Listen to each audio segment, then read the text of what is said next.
Assalamualaikum warahmatullahi wabarakatuh. Hai para pencinta catur dan para catur mania, selamat datang kembali di Legenda Catur Dunia. Video kali ini saya tidak mengulas permainannya Alireza Firoza versus Pragnananda. Permainannya cukup panjang kawan, juga banyak langkah-langkah yang tidak akurat, jadi cukup menjelimet. Nanti kalau menjelaskannya juga ataupun juga videonya durasi jadi panjang, saya pilih permainan yang tidak terlalu banyak langkah-langkah yang kurang akurat, jadi cukup menarik untuk kita pelajari, untuk bisa jadikan bahan referensi untuk belajar mencari langkah-langkah terbaik kawan. Bukan permainannya Magnus Carlsen ataupun Jan-Christoph Duda, melainkan permainannya Levon Aronian melawan Lee Kwang Lim pada game pertama. Langsung saja kita ke atas lapangan, bukan lapangan kawan tapi papan. Di sini Levon pegang putih mengawali dengan pembukaan pion C4, pembukaan Inggris atau English Opening, kuda F6, kuda C3, pion E6, pion E4, pion D5, menantang pertukaran pion kawan, ditolak, pion didorong maju, ancam kuda. Sama-sama memberikan ancaman bagi kuda masing-masing. Pion E4 oleh Lee Kwang Lim. Di sini pion pukul kuda F6, pion pukul kuda C3, dan selanjutnya pion B pukul balik pion C3. Dan di sini juga menteri ambil balik pion putih F6. Kenapa pada posisi ini putih tidak melanjutkan perjalanan pionnya saja? Pion F pukul pion G7 ini kawan. Dan jelas sama-sama nanti memberikan ancaman jika hitam juga melanjutkan ambil pion B2 ini. Tapi hitam akan pukul pion D2 dengan tempo skak kawan. Setelah diambil oleh gajah, barulah di sini gajah juga bisa ambil pion yang ada di petak G7. Ya, permainan masih dirasa cukup seimbang kawan. Mungkin di sini kuda ini melanjutkan pengembangan ke petak E2 ataupun juga menteri ini bisa keluar ke petak B3 untuk menjaga pion dari ancaman gajah kawan. Masih dalam tahap pembukaan, langkah-langkah seperti ini juga patut kalian coba jika kalian menemukannya. Selanjutnya pada posisi ini tadi kawan, di sini pion B pukul balik pion hitam C3, menteri ambil balik pion putih F6 dan pion D4. Untuk blokade pion juga mendapatkan kontrol di petak pusat ini kawan. Selanjutnya di sini pion E5 tantang Lee Kwang Lim, ditolak dengan kuda F3, kuda C6 dan gajah berkembang ke petak G5 dengan tempo ancam menteri. Menteri bergeser ke petak G6. Di sini kawan, pion D5 dimainkan ancam kuda. Kuda mundur kembali ke kandang ke petak B8. Selanjutnya pion H4 perkuat posisi gajah, pion H6 dan pion H5 terlebih dahulu dengan tempo ancam menteri. Menteri bergeser ke sisi menteri ke petak A6 dan gajah ditarik mundur ke petak E3 oleh Levon. Lee Kwang Lim melanjutkan mengeluarkan kudanya ke petak D7 dan gajah berkembang ke petak D3 lanjut Levon. Di sini gajah bergerak ke petak A3 untuk mencegah pion ini didorong maju dua petak ataupun untuk mengancam pion ataupun benteng sekaligus nanti kawan. Benteng langsung digeser ke petak B1. Jelas kontrol petak B2. Lee Kwang Lim rokade, Levon pun juga mengikuti rokade dan menteri hitam bergeser ke petak D6. Perkuat posisi pionnya kawan, nanti agar kuda ini juga bisa leluasa bergerak lagi ataupun juga berada pada satu diagonal, memperkuat posisi gajah, memperkuat petak C5 ini juga. Kuda H4 lanjut Levon, apakah ingin ancam menteri? Nanti lompat lagi ke petak E7 ini kawan. Di sini barulah kuda F6 membuka akses kontrol petak F5, gajah F5 tantang Levon. Tantangan ditolak, menteri hitam kembali ke petak A6. Di sini benteng naik ke petak B5 untuk blokade terhadap pionnya kawan, dan benteng hitam E8 perkuat posisi pion pusatnya. Di sini Levon langsung melakukan pertukaran gajah terang. Pada posisi ini Stockfish lebih menyarankan pion F4 kawan, menantang pertukaran. Kemungkinan di sini hitam akan melanjutkan dengan langkah gajah ditarik mundur ke petak D6 perkuat posisi pionnya. Dan barulah sekarang kalian melakukan tukar perwira dengan gajah pukul gajah bisa kawan, ataupun juga pada posisi ini kalian melanjutkan dengan pion F pukul pion E5 juga bisa kalian lanjutkan. Oke, kita kembali ke langkah aslinya tadi. Levon memilih dengan pertukaran gajah terang langsung dipukul balik oleh benteng A, kuda ke F5 memberikan pressure di sini kawan. Dua pion ini memungkinkan juga untuk melakukan pengorbanan atau terlebih dahulu menterinya naik ke petak D2.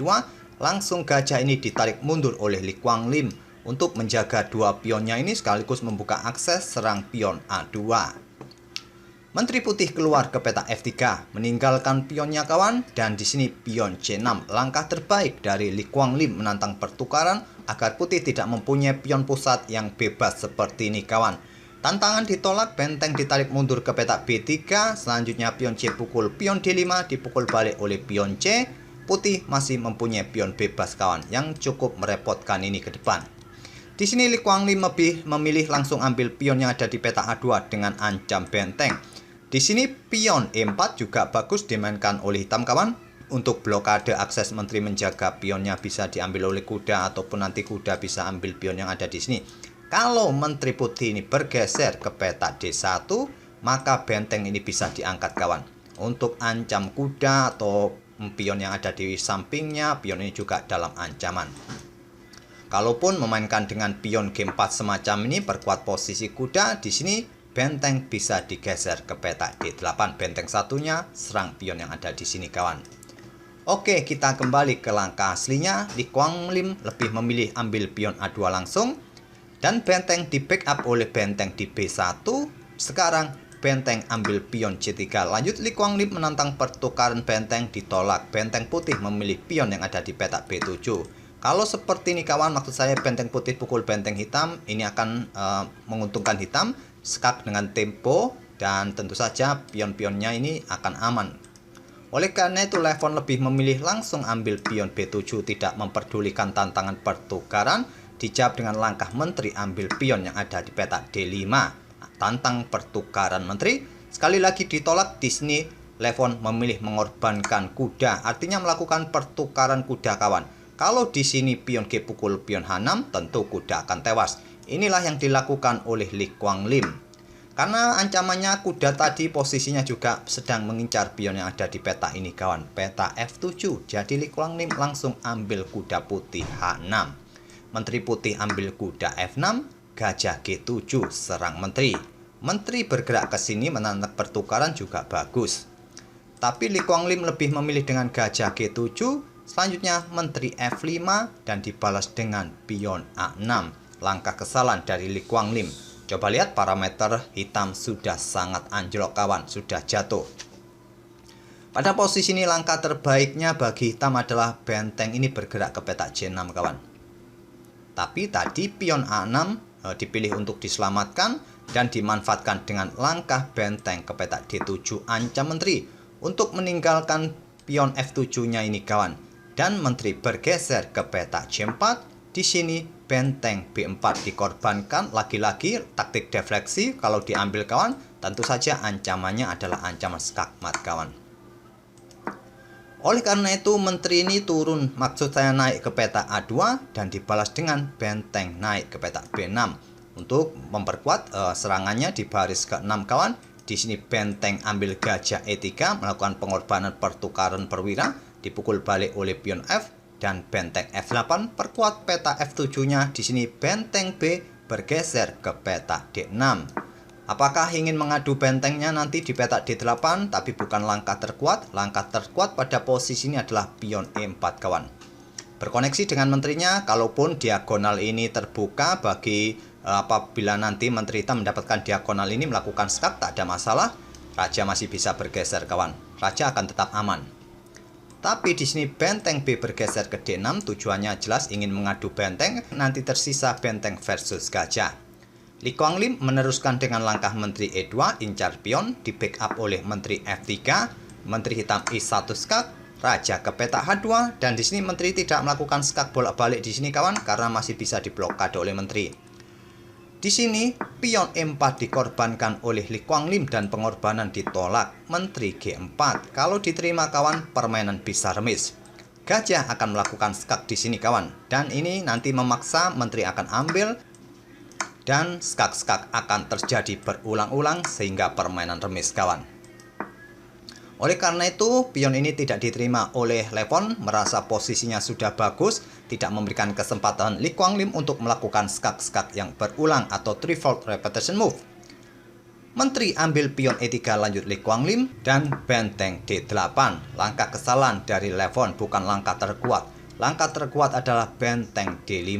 untuk menjaga baris kelima ini kawan dari potensi pergerakan Menteri Hitam. Tidak terburu-buru untuk melakukan tantangan pertukaran.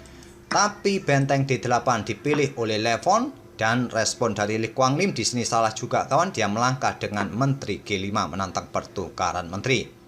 Langkah terbaik untuk menjaga potensi permainan seimbang bisa bermain dengan langkah Menteri J5 kawan. Itulah tadi benteng ini bergerak di baris kelima merupakan pilihan utama terbaik bagi putih di langkah sebelumnya.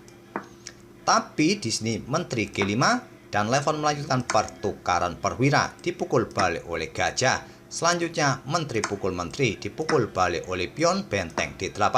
Posisi gajah dalam posisi kena pin kawan. Di sini pion E3 terlebih dahulu dimainkan. Raja turun ke G1 mengejar pion dan sekarang pion F5. Pion H6 balas Levon. Jelas di langkah berikutnya gajah bisa tewas kalau raja ini tidak bergerak kawan. Pion F4 terlebih dahulu dan raja putih F1. Di sini Lee Kuan Lim menyerah. Jelas sudah kawan, pion ini merepotkan dan gajah bisa jatuh di langkah berikutnya.